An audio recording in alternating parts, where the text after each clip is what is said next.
वो गांव जहां सूरज डूबते ही दरवाजे बंद हो जाते थे, जहां हर किसी की जुबान पर सिर्फ एक ही चेतावनी होती थी, उस घर की तरफ मत देखना।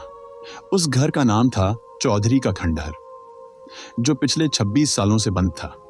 लोग कहते थे वहां कोई रहता है, कोई जो अब इंसान नहीं रहा। ये कहानी है राहुल की, एक शहर का लड़का जो अपनी नानी से मिलने उस गांव आया था, पर उसे नहीं पता था कि वो गांव उसकी मंजिल नहीं, उसकी आखिरी रात बनने वाला है। रात के ठीक 12 बजे गांव में सब सो रहे थे, पर चौधरी के खंडहर से ढोल की आवाज आने लगी।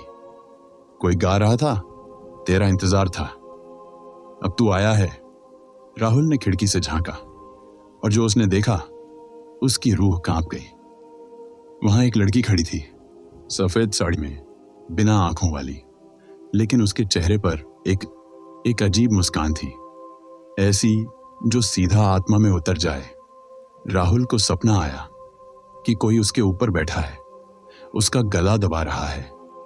वो हिल नहीं पा रहा था, लेकिन जब उसने आंखें खोली, वो सपना नहीं था, वो चीज अब भी वही थी, उसके सीने पर बैठी और जोर जोर से सांसें ले रही थी, जैसे कोई पुरानी आत्मा जिसे अब नया शरीर मिल गया हो। फर्श पर मिट्टी से लिखा था, अब तू हमारा है।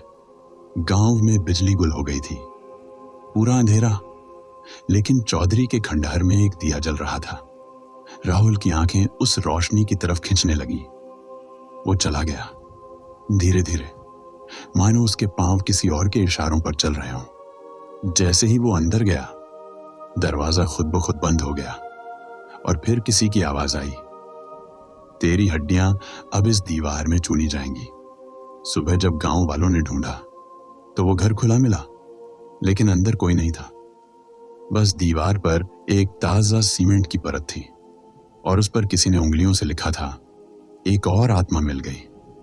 अगर कभी आप किसी अनजान गांव में जाएं और वहां कोई पुराना खंडहर नुमा घर रात के अंधेरे में रोशन दिखे, तो अंदर मत जाना, क्योंकि कुछ दरवाजे ऐसे होते हैं जो एक बार खुल जाएं तो वापसी नहीं होती।